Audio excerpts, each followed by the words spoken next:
So my friends, Moonton just blessed us with a new patch and changed up the meta once again. There are a lot of changes in here, from the unnecessary Joy revamp to the long-awaited Argus buff. As always, we will not just simply read the patch notes like anybody else, because we sat together in a big round to discuss the changes and analyzed how these changes will affect the meta. So you won't be surprised by how good or bad some heroes suddenly perform. Now let's start with the favorite role of everyone, the supports.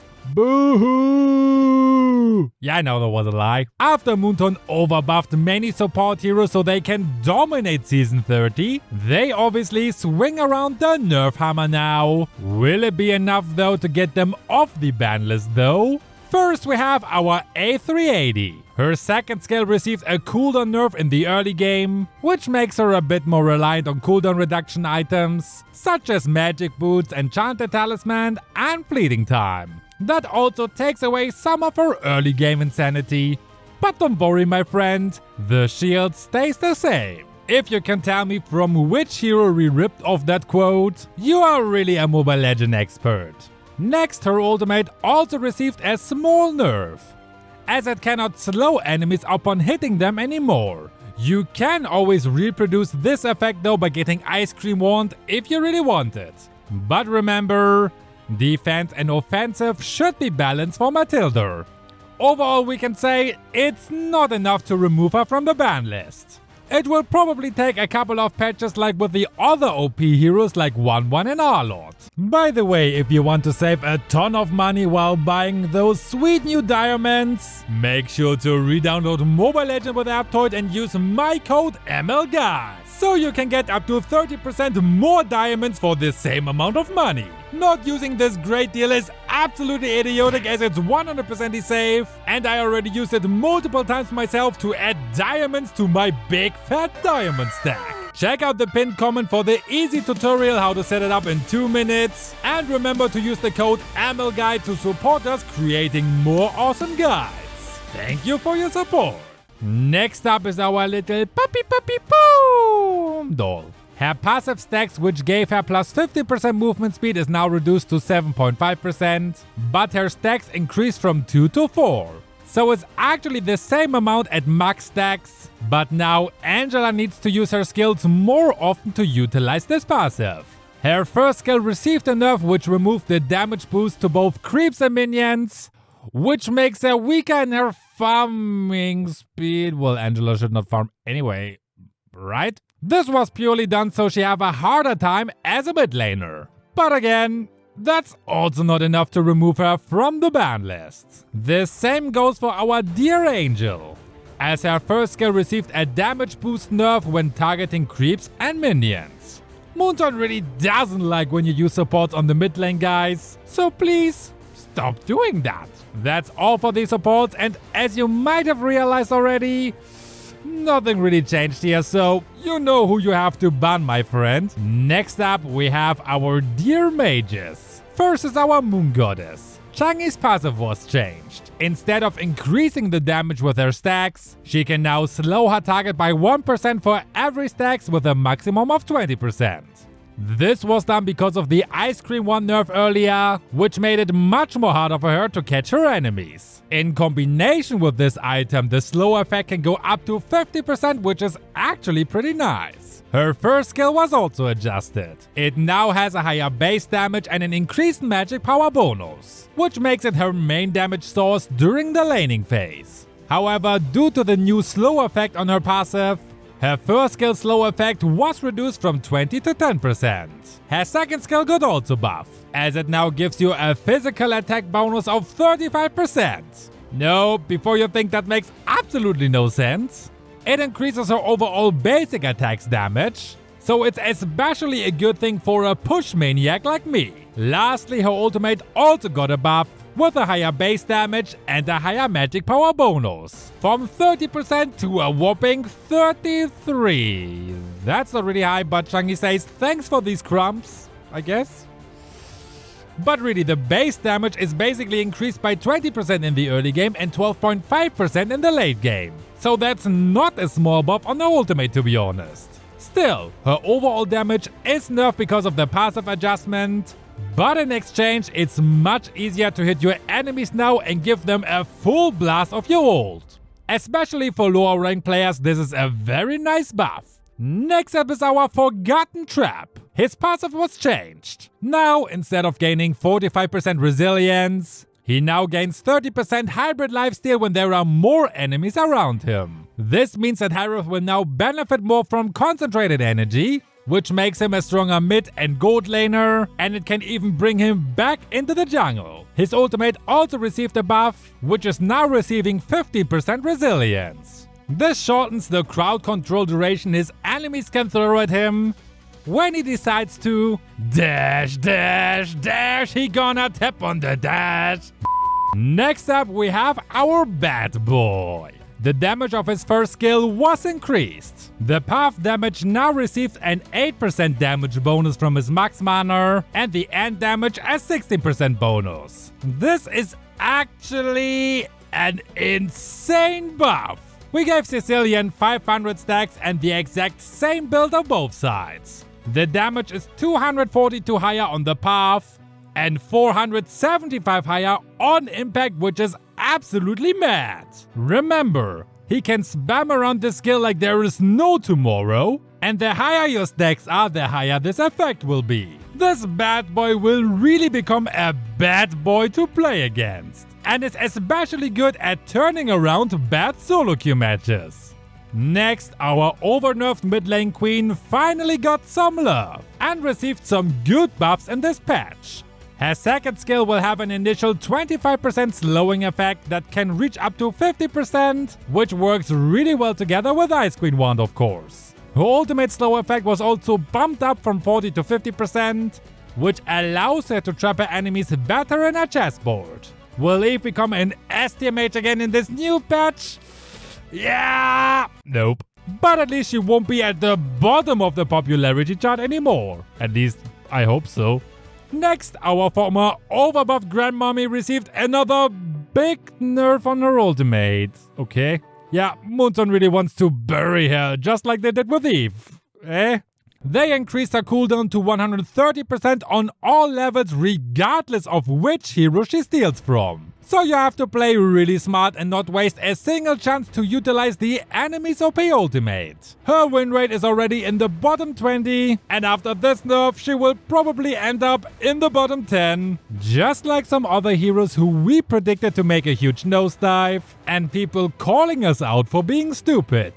Yeah, we are the dumb ones, eh? Unlike our heroes of the game, the tanks. Lo and behold, the forgotten OG tank Tigreal finally got a buff in this new patch. Moonton is really working hard to fix the heroes I called out some weeks ago, though I don't believe they actually saw it. First, his base HP is increased by 100, but in exchange his second skill received a little nerf. They increased his cooldowns to 16 seconds in the early game and 13 seconds in the late game. Well, how do I phrase it correctly? What the fuck, Moonton? Why? His ultimate received a good buff though. It now stuns the enemies during the first pull, which makes it just so much easier to make a good set with it. Also, only enemies that are not affected by it can interrupt him. And those enemies who are caught can call a quick prayer to the heavens that Tigreal's allies are stupid epical glory players and ignore his set. Otherwise, they're dead. The skill also received a CD nerf though, which increases the cooldown to 55 seconds in the early game and 45 seconds in the late game. So it's finally possible to make easier sets, but this is not making the OG tank an OP tank. Next up is our Yo-Yo boy, who received another little buff again. Yo-Yo because he goes from useless to OP to useless again. And probably now being useful again, maybe? Uranus' second skill changed, as it now gains the shield before the dash instead of during the dash. Yay! What's not beneficial for you is that Moonton doesn't like to see you rolling. So they increased the cooldown of Basha's first skill by 3 seconds on all levels. This won't have a big impact on his overall gameplay, but you can't just roll around that often anymore. Last up we have our thick lady, who received a mini buff on her first skill. Her base shield value is increased by 100 during the early game, which can be beneficial during the laning phase on the XP lane. Now, let's move on to the fighter role. In this patch, the majority of the changes were made for them, so the new XP tier list will be very interesting. Subscribe so you're not missing that. First we hit rock bottom though and talk about Marsha. Moonton pretty much changed half of her kit. Her passive now converts all of her physical defense into physical attack, and she gains an extra on the heals she receives. When she's on her second HP bar, she gains 50% resilience, and when she's on her last health bar, she's completely immune to CC effects. Except suppression, of course. Honestly, it sounds very good at first, but when you think about it for a little bit longer, any HP-based physical damage will completely melt her down now. But the CC immunity on her last life bar may come really in handy. At least she doesn't have to keep pressing the button to fully recover her HP bars anymore. Her first skill now has a fixed CD of 10 seconds, instead of being something that you can activate or deactivate anytime you want.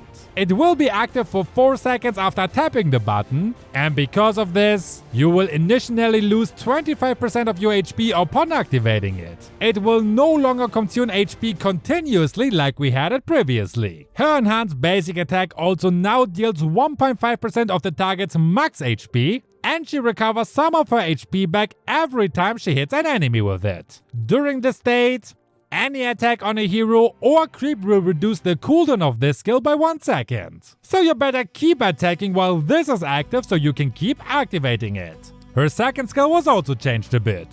They removed the disarm effect and replaced it with a slow effect that slows your targets by 50% for 2 seconds. She also needs to spend 10% of her HP to activate this.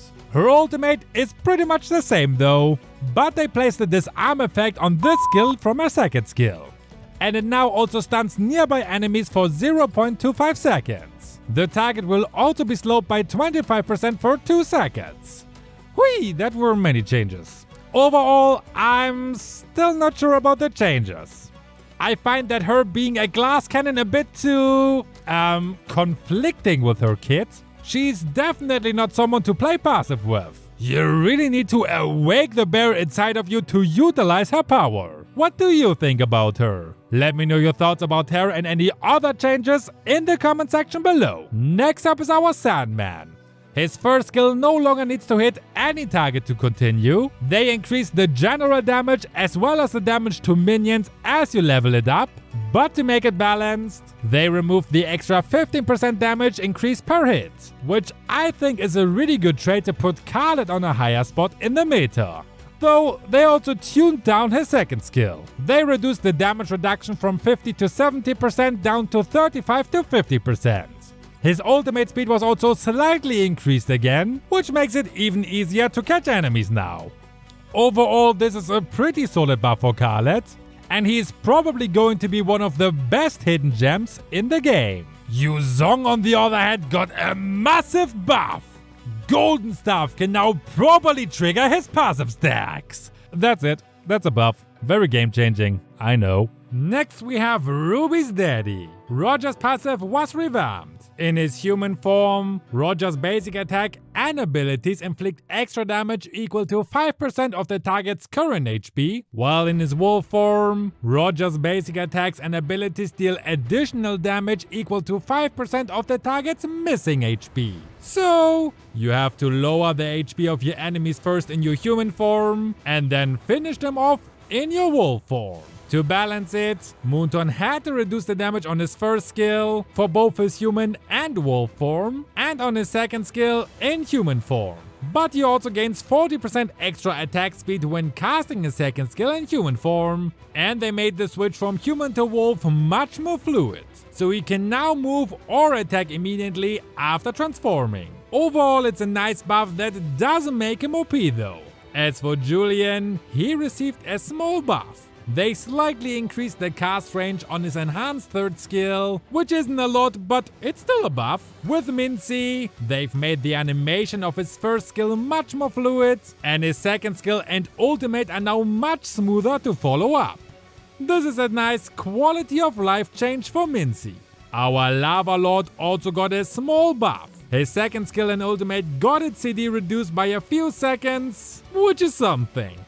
Something awesome happened for all Guinevere mains out there, because Moonton gave her a great buff. Her second skill now briefly stuns enemies on the initial landing, which is huge because enemies can no longer just dodge away despite being clearly hit on the landing. On top of that, her ultimate now inflicts 2 additional airborne effects, which extends the duration by a little. Though to balance this out, her ultimate cooldown is increased by 7 to 3 seconds. This is really a great buff for all Guinevere players out there. The pros have a much more reliable second so they can hit it every time, and the newbies have a much easier time executing an easy combo. Our Big Daddy, on the other hand, got another nerf. They decreased the movement speed he gains from his first skill in the early game by 10%. In the late game it is still the same though, and therefore not a big problem overall. Now the big moment that we have all been waiting for. After being in the abyss for so goddamn long, Argus finally received his long-awaited and deserved buff. On his passive, they have increased the base damage by 45, and the extra attack from this will ignore 40% of the target's physical defense. This is a lot if you think about it. The HP regen you gain from it was also increased by a lot, and the energy recharge was also adjusted. Instead of being based on the damage you deal, it now regenerates every second and on every basic attack. Crits grant you extra recharge. Just these passive adjustments improve his performance by a lot, but wait, there's more. On his first skill, they adjusted the second dash. The distance was shortened, but in exchange the dash speed was increased.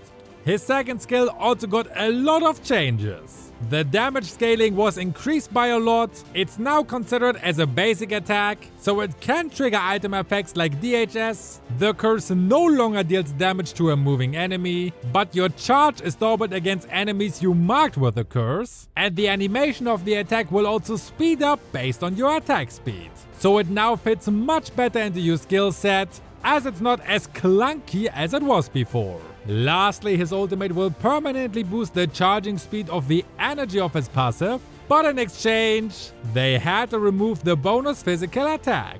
Overall, his damage is much higher now, but he still struggles in the laning phase, at least until he reaches level 4. Still, it's a huge upgrade to the previous Argus. My boy DB will really love this one. What I don't love is Moonton doing an RKO out of nowhere to us and just revert their Alufeed revert after saying they wanted to test him more. Guess they now wanna test him on the official server. Moonton wants to help our dear Alufeed mains who just jump into any 1v5 they can find. The passive effect where you deal extra damage when you only hit one single enemy hero was removed, but in exchange his ultimate received a pretty good buff. He now gains more hybrid lifesteal from his old upgrades, 5% more in the early and 15% in the late game. The slow effect was decreased from 50 to 30%, though the duration was increased by an extra 2 seconds. And they added a new effect where Alucard will absorb 10 to 20 hybrid defense from nearby enemy heroes. So he can basically steal both physical and magic defense from his targets, which is a very interesting mechanic. You can sustain more while squishies become even easier to burst down. In combination with a lot of flat penetration, this becomes very interesting. To balance that, Moonton had to remove the extra damage he deals with his enhanced basic attacks after using his ult, and he no longer gains extra hybrid lifesteal when activating his ultimate, which is no problem as he has more hybrid lifesteal from the old upgrade. His second skill's base damage was also increased on all levels, and the cooldown was changed from 5 seconds on all levels to 6 to 4 seconds. So longer cooldown in the early game, but shorter cooldown in the late game. As they reverted the revert, we couldn't really test them in detail yet, but the change sounds quite good. What do you think about it, Alufeed mains? Next, we move on to our glass cannons. First, our revamp Spear Boy. Moonton changed the model and sound effects on him, and of course, they also had to tweak his kit a little bit.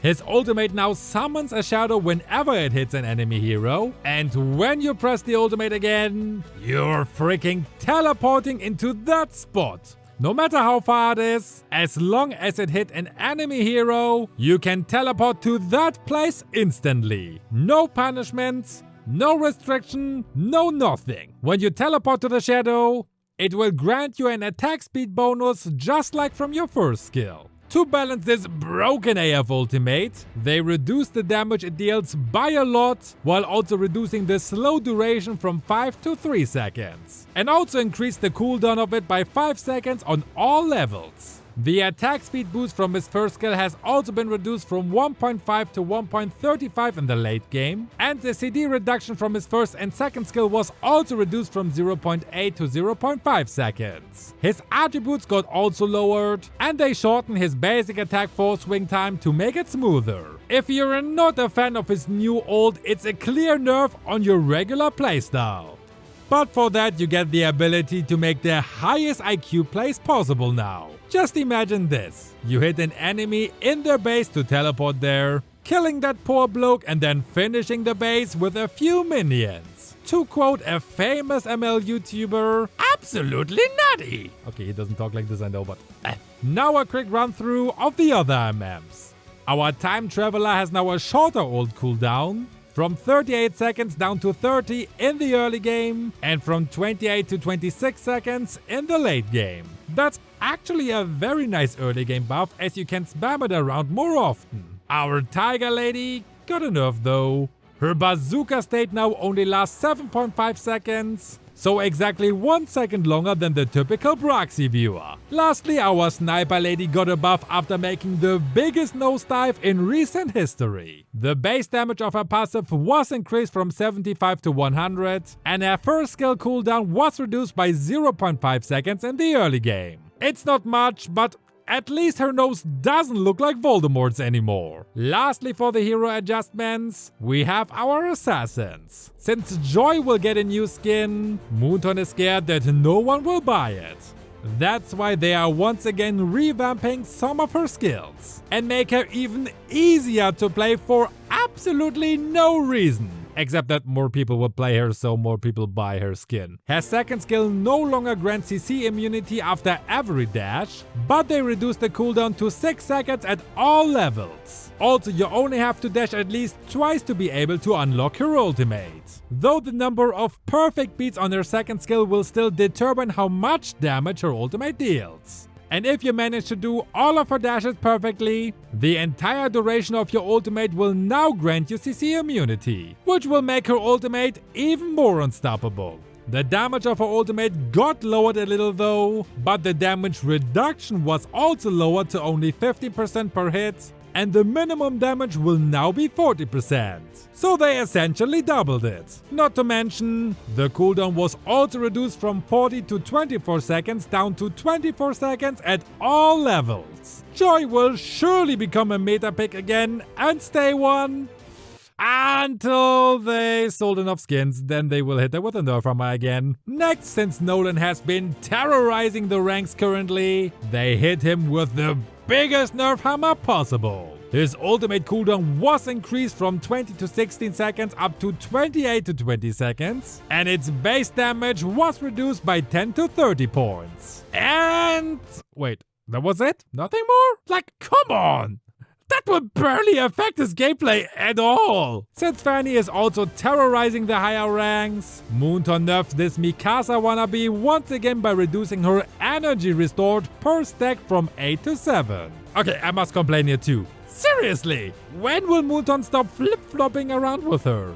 And Moonton made another last-minute change, where they increased the crit damage of Ling by 10%. What a nice little surprise for our parkour man. Oh, and 𝐾𝐲 is now immune to CC effects when he does his first skill Wii move. Now, onto the battlefield changes. And they are actually game changing, so pay attention. I don't want to see you blame the enemy for map hacking just because you didn't listen. Firstly, the disappearing time increases every time an enemy enters a bush. This means that the enemy will not just go poof every time they walk into a bush.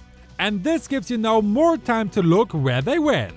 This goes for both ways, of course, so really keep that in mind. Your enemies can follow you now much better, but it could be also a great way to lay ambushes when your allies are already waiting in the bush. Secondly, the hero's turn speed is increased, allowing all heroes to reposition faster using the joystick. This works the best with higher sensitivity in the settings. Now to the changes on the actual map. Since the Lord's damage isn't fair against tank junglers, Moonton decided to make its damage based on the target's max HP. Tank junglers always had the edge against assassin junglers when doing the Lord dance, because they could just soak up the damage they received from the Lord. The turtle's base attack and growth was reduced to 80%, which is a reaction to the removed damage reduction for junglers. They also changed how the XP is working once again. The developers want to ensure that players in all positions can reach level 2 within a reasonable time frame, so they increased the required XP from level 1 to 2, but lowered the required XP from level 2 to 3. The XP lane siege minions will also give less XP in the beginning, but in exchange more at the end. And like what I mentioned earlier, junglers no longer receive damage reduction from the Lord and Turtle anymore, which will surely change how they bait out those objectives. Now the item changes. Lightning Junction seems to end their best friendship with Clock of Destiny in this update. Now its passive gives you a 20% movement speed increase for 2 seconds every time you trigger Lightning Junction's damage. You will now also deal an additional 100% magic damage bonus from Resonate. And they remove the bonus you receive from your mana. This magic damage and movement speed bonus can be triggered every 6 seconds. This is especially good for immobile mages, who can now escape much easier after they use their combo. It also means that your build can be more flexible when using it, as Lightning Junction benefits from all items that give you magic power. The Blessing Favor received a small nerf. Moonton realized that the support emblem, Flask of Oasis and Favor Blessing combo can be abused by non-healer supports. So they reduced the heal by 60 to 150, which means heroes like Minotaur, 𝐾𝐨𝐿 and Glue will now benefit less from their healing skills. For healing supports like Estes, Rafaela and Angela, it's not such a big deal though. Now onto our last category, the emblems. First, Weakness Finder got revamped. Basic attacks can still slow the enemy's movement speed by 90% and attack speed by 50% for 0.5 seconds, but instead of a 20% chance, it now has a 10-second cooldown. Every basic attack reduces the cooldown by 1%, so heroes who can spam their basic attacks like Layla, Mia, Brody, 1-1 or Hanabi can trigger it many times. Secondly, the Assassin Emblem Adaptive Penetration was reduced from 16 to 14, which is only logical because of how many heroes are using it. Thirdly, with more roamers and mages using the Wilderness Blessing, the movement speed bonus was nerfed from 15 to 10%, which in return slows down the rotation for some heroes who are more reliant on buying their full boots immediately. Fourthly, the Master Assassin talent got a small buff again. The bonus damage was increased from 5 to 6%. Not really much, but beneficial to heroes who like to target lock like Hayabusa and Aldous. Fifthly, the Killing Spree talent got a great buff. The movement speed bonus was increased from 15 to 20%, allowing assassin junglers to move around faster after every kill, or reach more enemies to get that sweet savage you all crave for. Sixthly, with the rise of Quantum Charge in the professional scene, the movement speed boost was nerfed from 40 to 30%. It is not much, but again puts the priority on completing your full boots during the early game. And lastly, Impure Rage got a damage nerf from 50 to 260 to now 44 to 240. This further differentiates Impure Rage from Lethal Ignition, which focuses on being a mana helping talent more than being a damage giving one. Now, after all of this information heavy stuff, you may enjoy seeing me suffering in my new challenge where I try to rank up using only trash heroes. In solo queue, of course. Also a huge shout out to our MLG family members, especially the Mythical Glory members